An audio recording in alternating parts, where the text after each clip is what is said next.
मित्रांनो नमस्कार. माझं नाव अतुल ठाकूर. तुम्ही बघत आहात अतुल ठाकूर लाईफ कॅटलिस्ट हा चॅनल.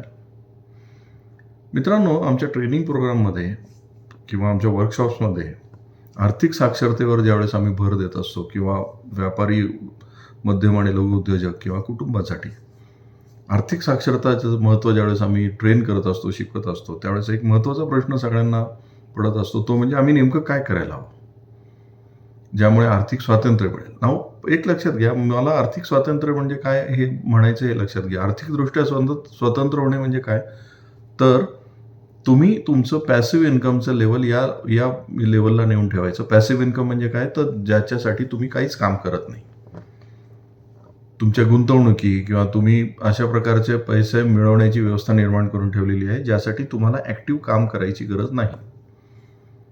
तर अशा प्रकारचं इन्कम लेवल तुम्ही या लेवलला पोहोचून दिले की तुमचं आजची जी दैनंदिन गरजा आहेत या तुम्ही काम नाही केलं तरी चालू शकल्या पाहिजेत. कारण आपण सगळ्यांनी एक लक्षात घ्यायला हवे की तुम्ही जितके दिवस जिवंत आहात तेवढे दिवस तुमचे कमाईचे नसतात. त्यापेक्षा जास्त दिवस तुम्ही जितके दिवस कमाईचे आहेत त्यापेक्षा जास्त दिवस तुमचा पैसा आला पाहिजे, तरच तुमचं लाईफ हे जे आहे ते सिक्युअर्ड असेल, सेफ असेल. मित्रांनो, आज मी तुम्हाला हेच नियम सांगणार आहे की तुम्हाला आर्थिकदृष्ट्या जर स्वातंत्र्य मिळवायचं असेल तर काही नियम पाळावे लागतील.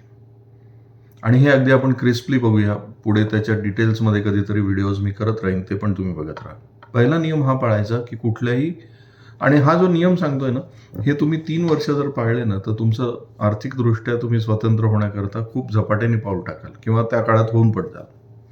पहिला नियम हा पाळायला पाहिजे, तो म्हणजे तुम्ही जर आत्ता तुमच्याकडे तेवढा पैसा उपलब्ध नसेल, येत नसेल तुमचा पैसा, पॅसिव्ह इन्कम जास्त नसेल, तर 3 वर्ष कुठल्याही प्रकारच्या चैनीच्या वस्तूसाठी लोन घेऊ नका.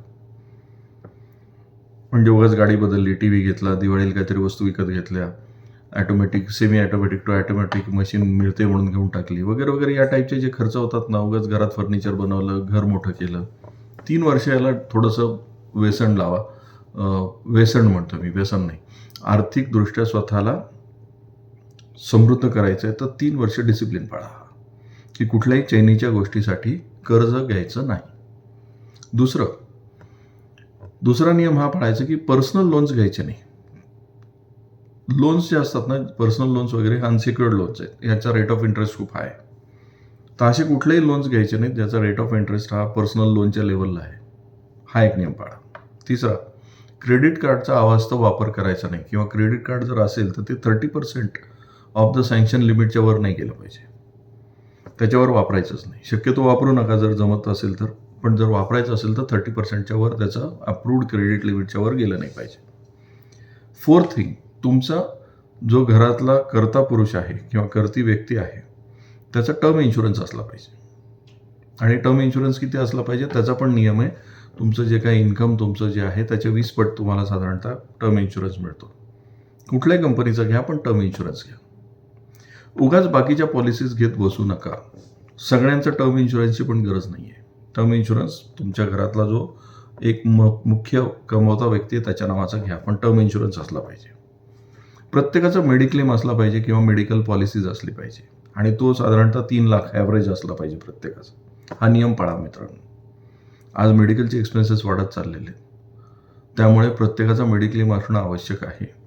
वृद्ध व्यक्ती असतील घरामध्ये तर त्यांच्या आजारपणासाठीची तजवीज करून ठेवा. कारण तुम्हाला एक लक्षात घ्यावं लागेल की वृद्ध व्यक्तींच्या मेडिकल एक्सपेन्सेसवर बऱ्यापैकी खर्च होऊ शकतो.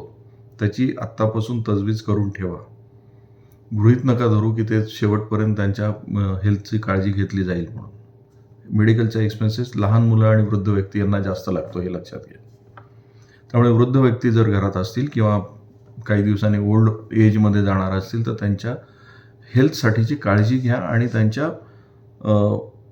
आजारपणासाठी सुद्धा काहीतरी रक्कम बाजूला ठेवायला.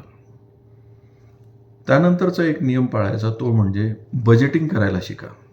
म्हणजे बजेट केल्याशिवाय कुठलाही खर्च करायचा नाही, ठरवल्याशिवाय खर्च करायचा नाही, मनात आलं म्हणून खर्च करायचा नाही. 3 वर्ष हा नियम पाळायचा. आणि प्रत्येक कुटुंबातील सदस्याला याचं महत्त्व समजून सांगा की आपण बजेटिंग करणं का आवश्यक आहे. विदाऊट बजेटिंग, जसं एखाद्या गव्हर्नमेंटच्या याच्यामध्ये बजेट नसेल तर तो खर्च त्या वर्षी केला जात नाही, पुढच्या वर्षी केला जातो. आपल्या घरातलं दर महिन्याला बजेट ठरवू शकतो. सो मित्रांनो, हे सगळे नियम जे आहेत ना, हे तुम्ही जितके काटेकोररित्या पाळाल तेवढा जास्त तुम्हाला तुमचं आर्थिक स्वातंत्र्य मिळण्याच्या दृष्टीने पावलं टाकाल तुम्ही. पहिला नियम काय? तर पहिला नियम हा पर्सनल लोन घ्यायचं नाही. दुसरा, इम्पल्सिव्ह खर्च करायचे नाही. टर्म इन्शुरन्स काढा घरातल्या कर्त्या व्यक्तीचा. नेक्स्ट थिंग इज, उगाच अवास्तव पॉलिसीज घेऊन बसू नका. त्यानंतर सगळ्यात महत्त्वाचं म्हणजे क्रेडिट कार्डचा वापर सँक्शन लिमिटच्या 30% पुढे करू नका. आणि मी बाकीचे जे नियम सांगितले ते सगळे लिहून काढून पाळा मित्रांनो. यासारख्या मी असंख्य गोष्टी तुम्हाला पर्सनल फायनान्समध्ये आर्थिक स्वातंत्र्य कसं मिळावं यासाठी सांगणार आहे. पण यात तुम्ही 3 वर्ष प्रचंड शिस्त बाळगून करायला लागणार आहेत मित्रांनो. आणि ही शिस्त तुम्हाला एकट्याला लागून उपयोग नाही, घरातल्यांना पण कळाली पाहिजे. त्यामुळे हा व्हिडिओ तुम्हाला जर आवडला तर तुमच्या घरच्यांनाही दाखवा, तुमच्या ओळखीच्या सगळ्यांना फॉरवर्ड करा. अशा असंख्य गोष्टी आपण शेअर करणार आहोत, कारण आमचं कमिटमेंट ही आहे की तुम्ही आर्थिकदृष्ट्या स्वातंत्र्य तुम्हाला मिळालंच पाहिजे. रॅट रेसमधून तुम्ही बाहेर आले पाहिजे. मित्रांनो, आज आपण इथेच थांबूया. हा व्हिडिओ तुम्हाला आवडला असेल तर लाईक करा, शेअर करा आणि या चॅनलला सबस्क्राईब केलं नसेल तर जरूर करा. नमस्कार.